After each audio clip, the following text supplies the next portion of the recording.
Jesús. Lucas 1. Evidentemente se da cuenta del embarazo de María y queda muy turbado por ello. Ha decidido, y así lo dicen las Escrituras, ser un hombre justo y repudiar a María en silencio. Legalmente tenía la opción de deshonrarla públicamente o incluso de matarla apedreándola.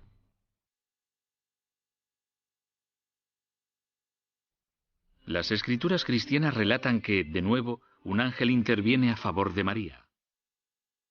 Esa noche se dirige a José en sueños.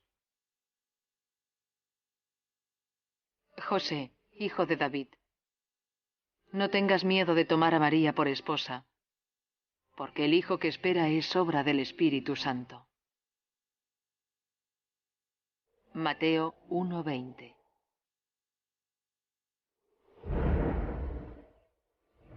José despierta con un sentimiento muy diferente. Según el Evangelio de la Infancia de Santiago, José promete proteger a este niño con su vida. Pero sigue siendo difícil localizar el lugar exacto de este extraordinario nacimiento, aunque los Evangelios lo sitúan en la ciudad de Belén.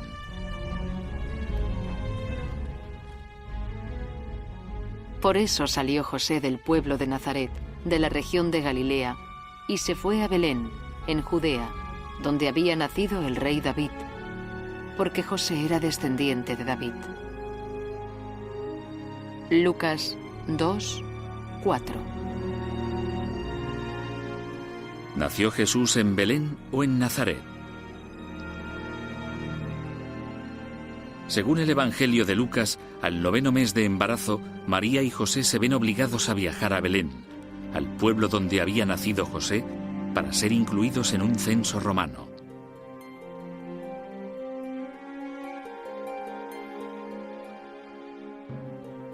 Sin embargo, sorprendentemente, los historiadores nunca han encontrado la más mínima prueba de que se realizara un censo romano en el momento exacto en que la Biblia sitúa el nacimiento de Jesús. La razón más probable por la que se nos dice que van a Belén para el nacimiento es que David, el antepasado de Jesús, había nacido en Belén. Belén está muy relacionada con la línea de David.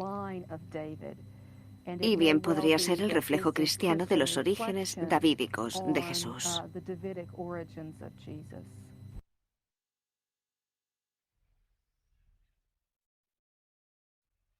De hecho, muchos estudiosos creen que María y José nunca fueron a Belén.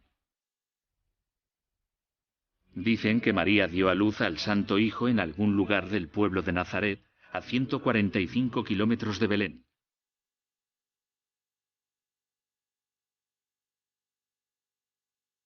Pero aún hay otro misterio.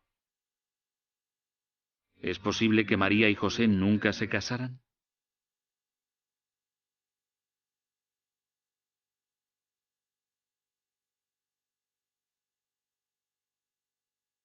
En la versión de Lucas del viaje a Belén, María y José aún no estaban casados, sino simplemente comprometidos. En ningún lugar del relato de Lucas se hace referencia al matrimonio de María y José. Pero, según el Evangelio de Mateo, José y María estaban casados después de que José despertara de su sueño.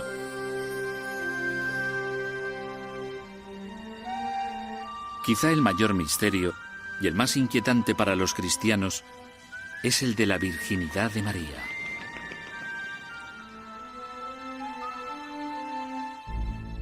Muchos creen que la palabra hebrea que significa virgen y que se encuentra en el Nuevo Testamento se tradujo mal.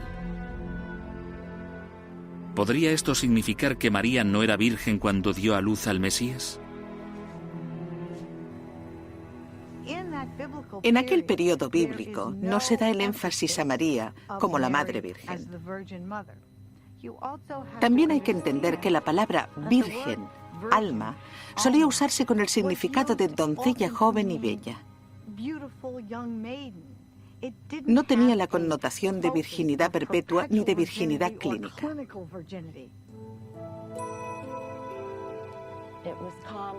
En Grecia era común decir que los niños nacidos fuera del matrimonio habían nacido de vírgenes. Existen muchas tradiciones que sugieren que la virginidad es el estado en que se encuentra la madre antes de dar a luz. La naturaleza exacta de la virginidad de María parece destinada a seguir siendo siempre un misterio.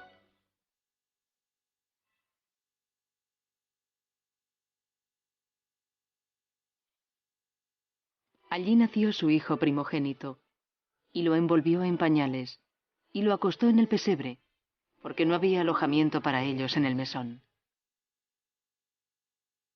Lucas 2:7.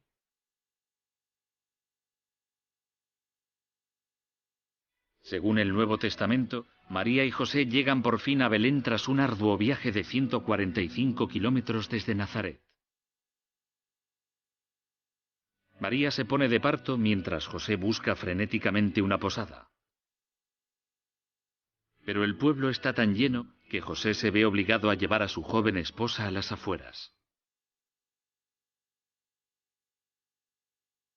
El relato tradicional de la Navidad cuenta que José lleva a María a un establo. Pero el Evangelio de la infancia de Santiago, al igual que muchos expertos, no coincide en este punto.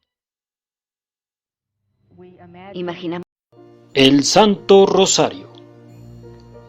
Entre las devociones con que el pueblo cristiano honra a la Santísima Virgen María, sobresale el Santo Rosario. Es la reina de las devociones marianas. Múltiples son las razones de esta afirmación. Destacamos algunas de ellas. El rosario tiene raíces muy profundas en el alma del pueblo cristiano. Para orar por un difunto, para pedir por una necesidad, para ejercitar la oración en familia. Los cristianos recurrimos al rezo de esta devoción de manera espontánea. El rosario tiene una base escriturística amplia y sólida. Sus misterios y sus oraciones están tomados de textos bíblicos. Esta oración es un resumen del Nuevo Testamento.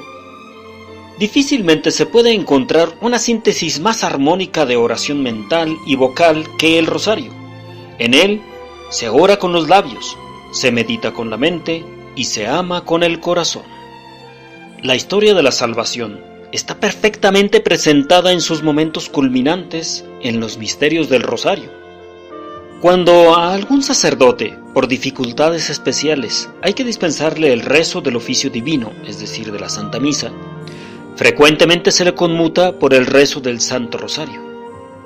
La Virgen María, en apariciones tan sólidamente cimentadas por la actitud de la Iglesia jerárquica como las de Lourdes y Fátima, ha pedido esta práctica piadosa. Los santos, sobre todo los de los últimos tiempos, han motivado al pueblo cristiano con sus exhortaciones y ejemplos a la práctica de esta devoción. Los papas, en incontables documentos de su magisterio, han recomendado insistentemente el rezo del Santo Rosario. Pero no nos confundamos, la oración más importante para todo católico es la Santa Misa. No pensemos que es más importante rezar el Santo Rosario en lugar de la Santa Misa. Al contrario, la celebración de la Santa Eucaristía es lo más importante, ya que es el momento en que se une la Iglesia triunfante y la Iglesia militante, es decir, el cielo y la tierra, en una sola oración y alabanza a Dios. Es donde somos testigos del sacrificio redentor de nuestro Señor Jesucristo y donde recibimos el cuerpo y sangre de nuestro divino Salvador para convertirnos en sagrarios vivientes. Así que recemos tanto en la Santa Misa como en el Santo Rosario, dándole el primer lugar a la celebración de la Santa Eucaristía. En la antigüedad, los romanos y los griegos solían coronar con rosas a las estatuas que representaban a sus héroes y dioses, como símbolo del ofrecimiento de sus corazones. La palabra rosario significa corona de rosas.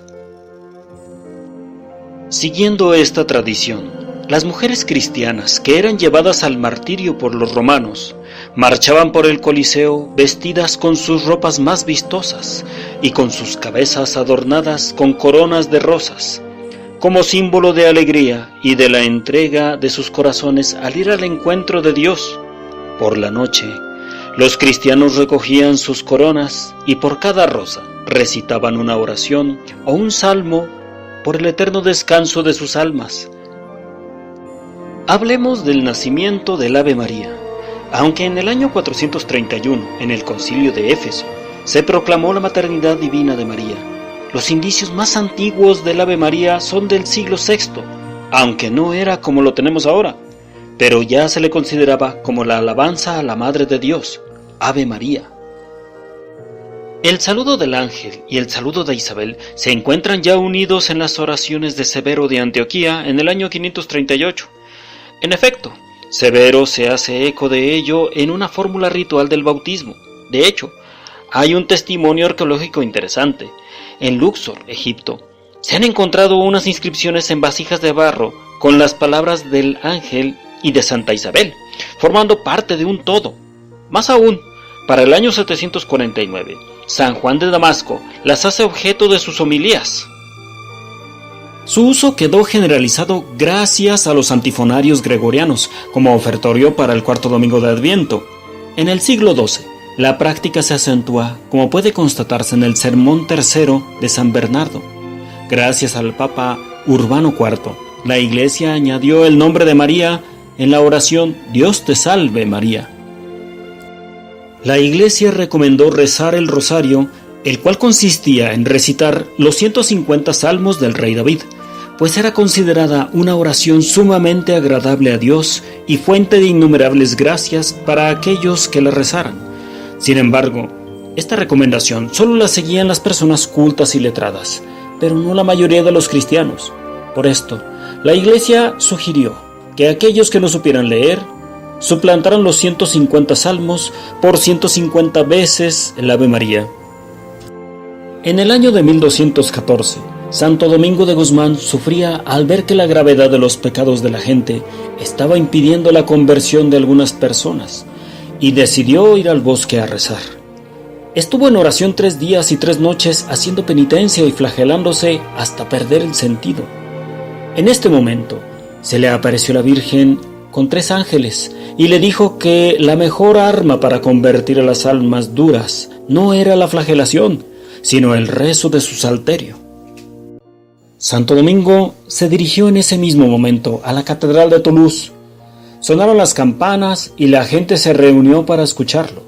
Cuando iba a empezar a hablar, se soltó una tormenta con rayos y viento muy fuerte que hizo que la gente se asustara. Todos los presentes pudieron ver que la imagen de la Virgen que estaba en la catedral alzaba 3 veces los brazos hacia el cielo.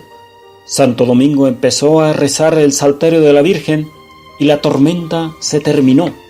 En otra ocasión, Santo Domingo tenía que dar un sermón en la iglesia de Notre Dame, en París, con motivo de las fiestas de San Juan, y antes de hacerlo rezó el rosario. La Virgen se le apareció y le dijo que su sermón estaba bien, pero que mejor lo cambiara, y le explicó lo mucho que gustaba a Dios el rosario de Ave Marías, porque le recordaba 150 veces el momento en que la humanidad, representada por María, había aceptado a su Hijo como Salvador. Santo Domingo cambió su homilía y habló de la devoción del rosario, y la gente comenzó a rezarlo con devoción, a vivir cristianamente y a dejar atrás sus malos hábitos. Santo Domingo murió en el año de 1221, después de una vida en la que se dedicó a predicar y a hacer popular la devoción del Santo Rosario entre la gente de todas las clases sociales, para el sufragio de las almas del purgatorio, para el triunfo sobre el mal y la conversión de los pecadores. El rezo del Santo Rosario mantuvo su fervor por 100 años después de la muerte de Santo Domingo y empezó a ser olvidado. En el año de 1365 se combinaron los 4 salterios, se dividieron las 150 Ave Marías en 15 decenas y se puso un Padre Nuestro al inicio de cada una de ellas. En el año de 1500 se estableció para cada decena la meditación de un hecho de la vida de Jesús y María, y así surgió el rosario de 15 misterios.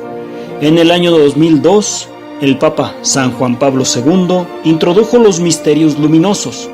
Con ello, se cuentan actualmente 20 misterios en el Santo Rosario.